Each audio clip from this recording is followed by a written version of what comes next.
Hey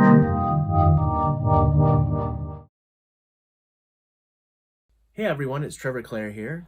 It's been a while. It's been a while since I've done anything on YouTube, and I've been meaning to do this, but life has just been busy, you know. I've had lots of markets and shows and events, and especially leading up to the holidays, and then I just need to take some time to relax and just paint, really, because that's what I like to do. So I need to make time to do that. But I've been meaning to get back onto YouTube and share more tutorials and videos with all of you. And I'm excited about this tutorial that I'm going to be sharing today. So this is actually a time lapse of a painting I think I did approximately half a year ago. So long story short, I just saw the shadows being cast onto this house and it immediately captivated me. I was meeting some friends for dinner in this small village close to where I live in Canada, and the evening sun was hitting the house, casting almost a smattering of shadows across this kind of clean white house. And something about it just really appealed to me. And sometimes you see something and you know right away that you have to capture that moment and do something with it later. So that's what happened in this case. I'm a massive fan of shadows, and I'm a big fan of telling stories, but without telling too much.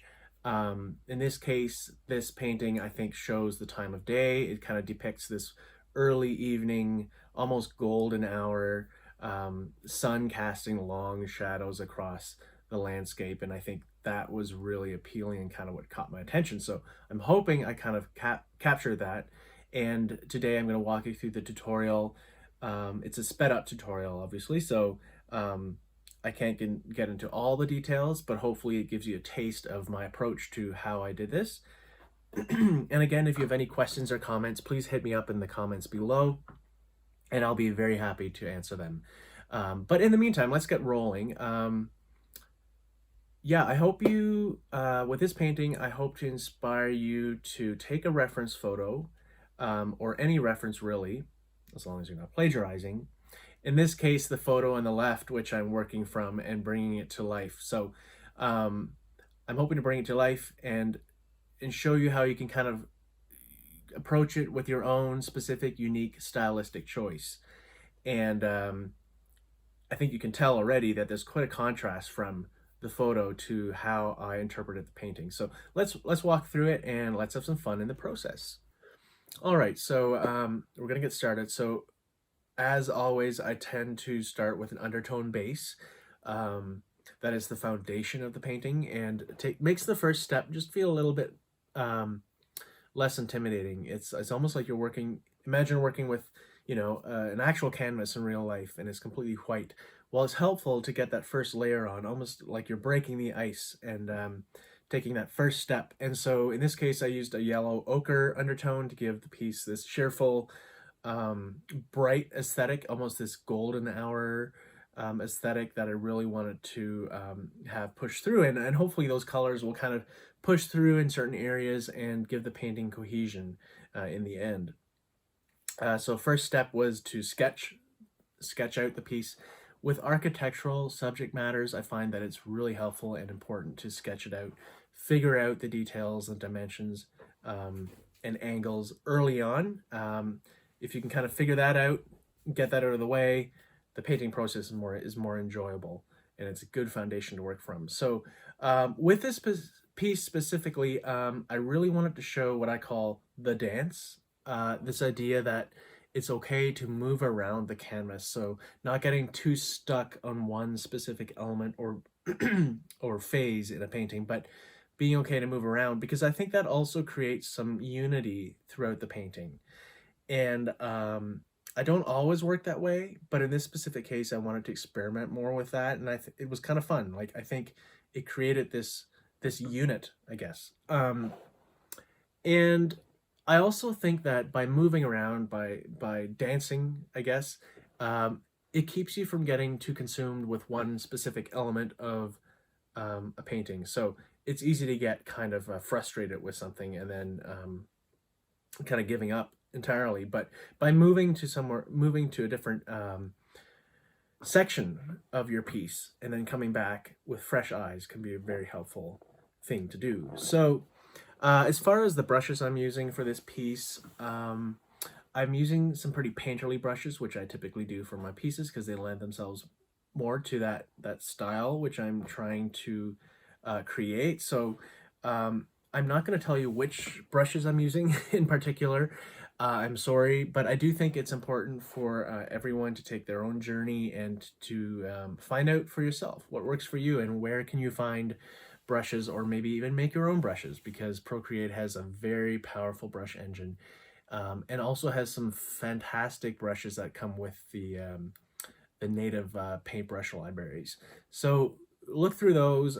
It's not really about the brush you're using. It's important to remember that the brush isn't the end all be all, and good brushes are helpful, but not necessarily the end all be all. And in this case, or in my case, I've definitely collected some brushes along the way, either through from different artists who I admire and who have kind of that painterly quality. So buying some brushes might be a good investment if you find some you really love.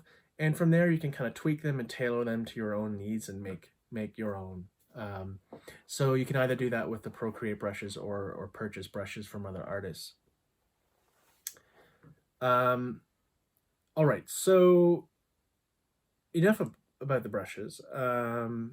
So I really wanted to push the shadows in this piece, as well as the greens, which you'll see later on. But I love to saturate cool blues. I've done that quite a bit in my pieces, and I think part of the reason I do that is because I don't think shadows need to be boring, and in many cases they are. So, for example, in photographs, the what happens is the shadows are often crunched and they get almost muddy and gray, and you lose contrast and detail because of the file compression.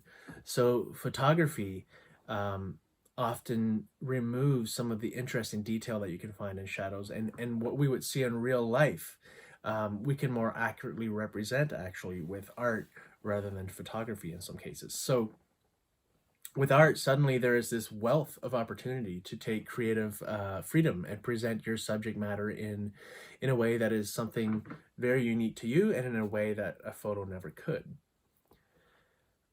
So yeah, so really kind of boosting this saturation and interesting details in the shadows, to create this vibrant representation of a reference photo, which you will see there. And then moving into the tree portion of the project. So in this case, I put the tree on its, so in this case, I put the tree on its own layer. I found that that was really helpful, because if you don't, in a situation like this, and this is one of the benefits of digital painting, it's really nice. By being able to put things in different layers, you're able to work on things independently without affecting other parts of the painting. I always recommend not using too many layers, but approaching it more from a very kind of traditional approach, the same way you would on an actual canvas, which you don't have the luxury of working with layers on an actual canvas. So if you're going for kind of the painterly look, then trying to restrict yourself to a few layers and reworking a painting the same way you would on an actual canvas can be helpful, and ultimately create a better result. So as you see with the tree, I'm again kind of dancing around, but I'm starting to build my way forward. So working with the darker values first, getting in the shadows, the darker masses in the tree, and then working my way forward with darker to lighter tones, and working from the shadows up to the highlights. And this creates kind of that depth, this I guess you could almost call it, so with trees are tough, let's be honest. And you'll notice that I spend a lot of time on this tree, more than I would like to admit. And it was very frustrating. You'll probably notice that I'm just going crazy with brushes sometimes, and just trying things like, if this doesn't work, then maybe this will. And ultimately it worked out. And I think that's a lesson in perseverance actually for myself, because many times I just wanted to throw in the towel, or in this case, throw the paintbrush again across the room through the window, which wasn't the case because I'm painting digitally and I didn't have a paintbrush. But I could have thrown my tablet across the room, which would have been a very expensive choice to make. So glad I didn't do that. And I don't recommend it for anyone. But all that to say, this tree was the bane of my existence and very frustrating. But I pushed through, and if there's anything you learn from this tutorial or this time lapse, it's that. Sometimes it feels like something's not working. Move around to a different part of the canvas, come back to it, try different things. It's perfectly okay to go back and rework the shadows and build your way forward again. It doesn't need to be too methodical. It's okay to sort of experiment along the way. So pushing through, dancing around, and this idea, I guess, of simplification and clustering shapes together, creating masses of different values really helps. And you'll notice professionals often imply this idea of that they imply without getting into too much detail. So in this case, we obviously aren't going to paint each leaf, but we can group values into shapes and clusters and organize the chaos, if that makes sense. And I think it's important, especially in the beginning phases. And then you can still come back and do that again if you need to. Foliage is tough. I'm to be completely transparent. That is one of my greatest challenges is trying to find ways to make foliage look natural, because and not too dull, for lack of better words. Or too uniform, I guess. I think the tough part is finding ways to create this natural variance, and almost organic randomness that is found in nature. And you want to use different brush sizes. You want to try different brush strokes. A combination of brush strokes and brush sizes can go a long way, along with